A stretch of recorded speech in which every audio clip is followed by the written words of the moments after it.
commemorate the finale of Star Wars Rebels, I've created these custom tees with all of your favorite characters. Though they are limited, so make sure to check them out in the description below. Greetings, Exalted Ones. My name is Dash.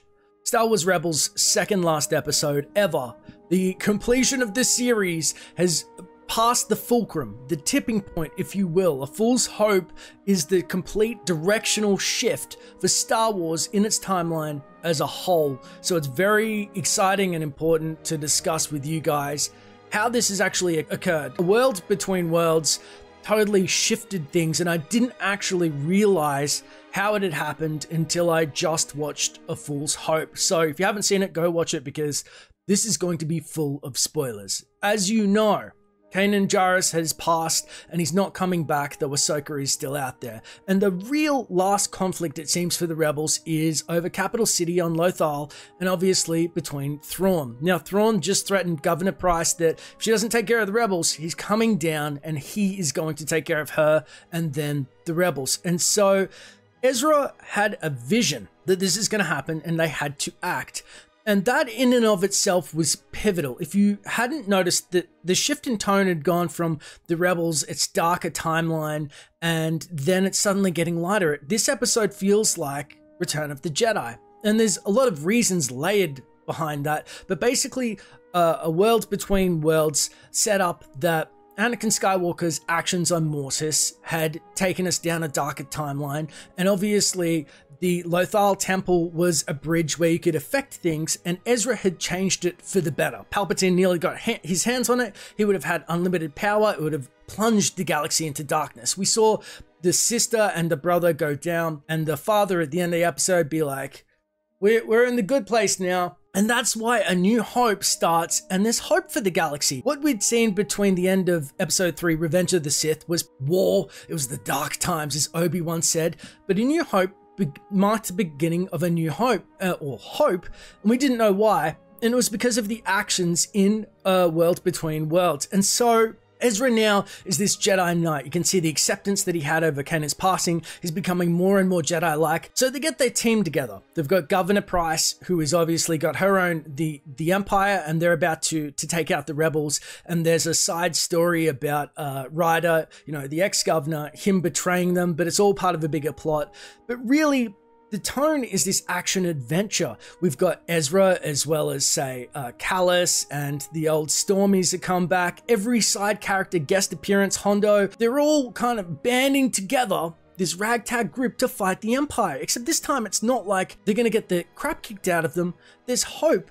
And it's because the Force, I realized, is now on their side. Everything Luke did was because the Force had shifted to their side. So it's almost like having gamblers or smugglers luck. You know how Han got out of sticky situations, Return of the Jedi, they go take on Jabba and somehow get out of it. This is it. They went against a superior force. They should have lost, but this explains why they're actually starting to win. So this is the tipping point. Ezra goes to the capital city. They do a little bit of a drawing out Governor Price, and then she gets her ass handed to her a little bit. She thinks she's going to get the upper hand because of the betrayal from Ryder, but it turns out the rebels actually have sprung a trap on the Empire successfully. And that in and of itself shows again that things are panning out in the rebels' favor, but also there are elements that are just showing that the cosmic force has now spoken, and even the living force is on their side, because the rebels crew go and, you know, Ezra draws them into a cave, and the Loth Wolves are on their side as well. Everybody knows that Dave Filoni is a huge fan of Indiana Jones, and there was goosebumps when you saw the Loth Wolf behind him. Now there's a couple of nods. Indiana Jones's father in Return, The Last Crusade, says, "Let your armies be the trees and the rocks and the birds in the sky." And the living force is on Ezra's side, as shown by they didn't have an army. The Empire thought they were going to win, but nature itself is pushing back. It is on their side, and it gives them the upper hand in the episode. So we went from getting the crap kicked out of us as rebels to suddenly having nature on your side, and the whole tipping point has happened. Price loses to Ezra. They're basically going to move on the capital city, and obviously the big showdown is going to be Thrawn in the next episode. But I thought it was amazingly executed. I didn't realize for the longest time that Governor Price was actually based off Cate Blanchett's character in Indiana Jones, till I went, wait, duh. Obviously the voicing, you know, it just hit me. There's so many nods to everything that Dave Filoni loves, but also the older original Star Wars. And these last 2 episodes, A World Between Worlds, hit on the Force, the philosophy, and obviously trying to find your place in life. And that was like what a Star Wars is. This episode hit on Star Wars, the action adventure, Return of the Jedi feel, the overcoming or, surmounting just crazy odds, but straddling the line of believability, because there's nothing worse than seeing 2 people just suddenly beat the crap out of 1,000,000 bad guys, and you're like, that was unbelievable. This hit those right action adventure notes.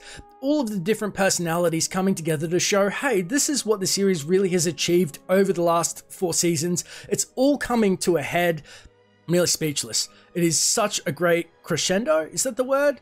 Culmination? Whatever. It is a great just coming together of all of the greatest parts of Rebels and Star Wars as a whole that sometimes has been missed. It has really hit the mark. And it makes all of Rebels worthwhile. Even the smaller, more slight episodes that felt a little bit filler, it seems like it has just hit this beautiful culmination that I cannot wait to see how it ends. And also the fact that the vision that Ezra had, the fact that it was accurate. Remember how the Jedi were blinded by the dark side? His vision is accurate. The light side is taking over. It is hope. It is, so that means, you know, you can see why Palpatine in Empire, I have foreseen it. He was wrong because the balance, the cosmic balance has been shifted. And now we're getting to see the light come back and the Star Wars we know and love. But the beauty of this video is just to start a discussion. Our love of Star Wars surrounds it and binds it together. Let me know in the comments below. Is there anything I missed in the episode? What was your favorite elements? And could you feel the return of the Jedi? Because if you love Star Wars, I can't wait to talk to you about it. It's as simple as that, my friends.